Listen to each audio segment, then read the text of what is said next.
নেফাকগ্রস্ত বা মুনাফিক ওই ব্যক্তিকে বলা হয় যারা কুফুর এবং নিফাক গোপন থাকে, যার কুফুর এবং নিফাক গোপন থাকে।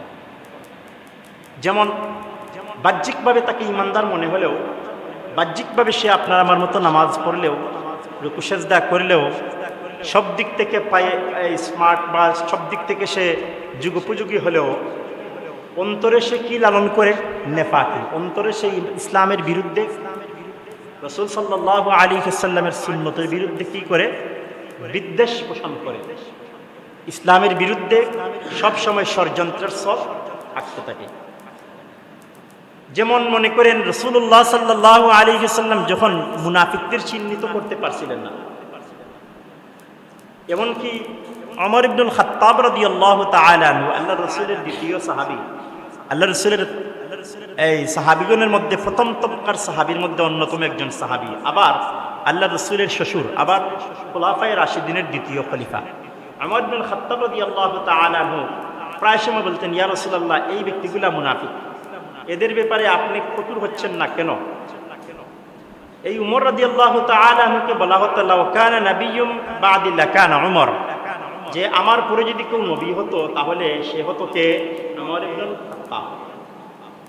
উমর ইবনুল খাত্তাবের এই কথাগুলোর পরিপ্রেক্ষিতে কুরআনুল কারীমে পর্দা সংক্রান্ত যত আয়াতে কারিমা নাজিল হয়েছে, প্রত্যেকটা আয়াতে কারিমা উমর রাদিয়াল্লাহু তাআলা আনহুর পর্দা সংক্রান্ত যে আপনার আল্লাহর এই পর্দার ব্যাপারে বা পর্দার বিধানের ব্যাপারে উমর ইবনুল খাত্তাব রাদিয়াল্লাহু তাআলা আনহু যে আফসোস, আক্ষেপ, উদ্বেগ প্রকাশ করতেন, সেই উদ্বেগ, আবেগ বা ইসলামের সুমহান আদর্শকে নিয়ে তিনি যে চিন্তা করতেন, তার এই চিন্তা চেতনার উপর ভিত্তি করে আল্লাহ উমরের শানে, উমরের এই ব্যক্তির বা মনক্ষুণ্ণতার যে অবস্থা, এই বিষয়ের দিকে খেয়াল করে আল্লাহ রাব্বুল আলামিন কুরআনুল কারীমে পর্দার বিধান সংক্রান্ত আয়াত আল্লাহর হাবিব সাল্লাল্লাহু আলাইহি ওয়াসাল্লামের উপর নাজিল করেছেন। সুবহানাল্লাহি ওয়া বিহামদিহি।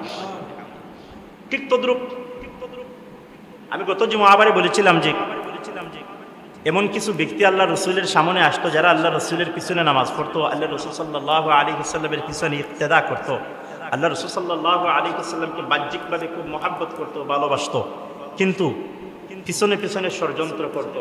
আবার কাফিরদের সাথেও মিলিত হয়ে বলতো যে আমরা তোমাদের সাথেও আছি, সত্যিকার অর্থে আমরা মুহাম্মদের অনুসারী, সত্যিকার অর্থে আমরা মুহাম্মদ সাল্লাল্লাহু আলাইহি ওয়াসাল্লামের অনুসারী নয়, বরং আমরা তোমাদের পিছনে, আমরা তোমাদের সাথে আছি।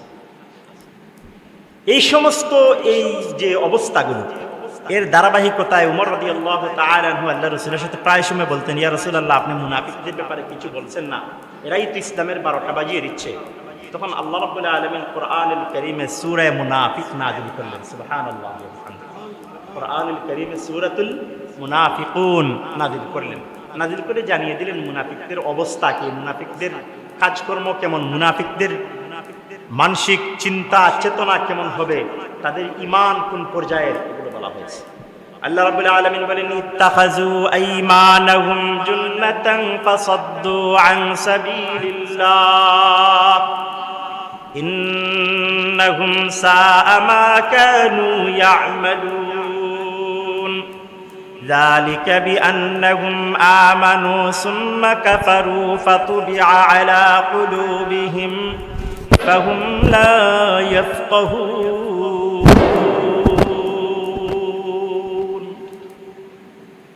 আল্লাহ রাব্বুল আলামিন বললেন, ও আমার বন্ধু, আমার হাবিব সাল্লাল্লাহু আলাইহি ওয়াসাল্লাম, তারা তাদের শপথ সমূহকে ডাল হিসেবে ব্যবহার করে, ডাল হিসেবে ব্যবহার করে বলে যে আমরা তো মুসলমান, আমরা কি মুসলমান।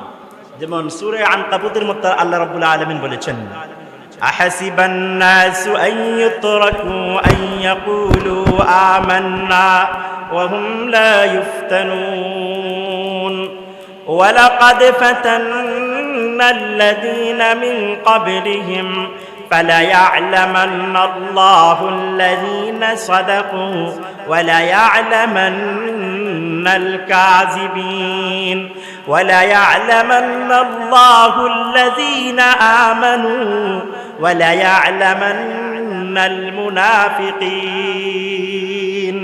এইভাবে আল্লাহ রাব্বুল আলামিন মুনাফিকদের মুখোশকে উন্মোচন করে দিয়েছেন।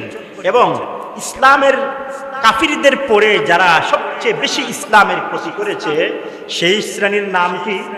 মুনাফিক। মুসলিম নামদারি মুনাফিক, মুসলিম নামদারি মুনাফিক। মুনাফিকদের মধ্যে আবার বিভিন্ন প্রকার রয়েছে। যারা সরাসরি ইতিকাদগতভাবে মুনাফিকি করে, যারা নামাজ পড়ে, রোজা রাখে, হজ করে, যাকাত দেয়, সব কিছু করে, কিন্তু বিতর্কতভাবে অমুসলিমদের সাদৃশ্য অবলম্বন করে, অমুসলিমদের রীতিনীতিকে অনুসরণ করে, অনুকরণ করে, এরা হচ্ছে ইতিকাদগত মুনাফিক।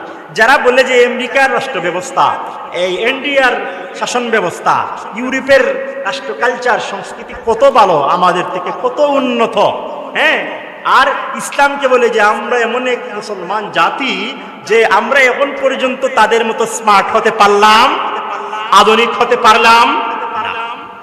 যেমন মনে করেন যারা ইউরোপ, পশ্চিমা কৃষ্টি কালচার, যে যারা চলাফেরা করে, দেশে আসার পর দেখবেন হঠাৎ টাকনুর উপর প্যান্ট পরে, লিওনেল মেসির মতো চুল রাখে, রোনালদোর মতো চুল রাখে, চলচ্চিত্রকার, অভিনেতা, বিশ্বের বড় বড় যত মানে পপ স্টার, এই ধরনের যারা অভিনেতা যাদেরকে বলা হয়, এই ধরনের ব্যক্তিদের কৃষ্টি কালচার অনুসরণ করে।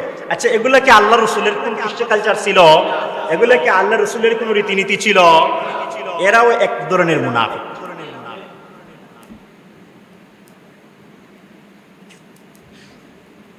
হযরত আবু সাঈদ খুদরি রাদিয়াল্লাহু তাআলা আনহু থেকে বর্ণিত, তিনি বলেন, একদা আমরা রাসূলুল্লাহ সাল্লাল্লাহু আলাইহি সাল্লামের সাথে ছিলাম, তখন তিনি কিছু একটা বন্টন করেছিলেন। এই সময় তার কাছে জুলকুসাইমা নামক বনু তামিমের এক লোক এসে বলল, ইয়া রাসূলুল্লাহ, ইয়া হাবিবাল্লাহ সাল্লাল্লাহু আলাইহি ওয়াসাল্লাম, ইনসাফ করুন, ইনসাফ করুন। নাউজুবিল্লাহ বলা যাবে? নাউজুবিল্লাহ বলা যায় না? তিনি বললেন, আল্লাহর হাবিব জবাবে বললেন, ওয়াইলাকা ওয়া মান ইয়াদিলু ইযা লাম আকুন আ'দিল লাকাদ খিবিতা, লাকাদ খিবিতা ওয়া কাসিতা ইল্লাম আকুন আ'দিল। ওয়াইলাকা ওয়া মান ইয়াদিল ইয লাম আকুন আ'দিল।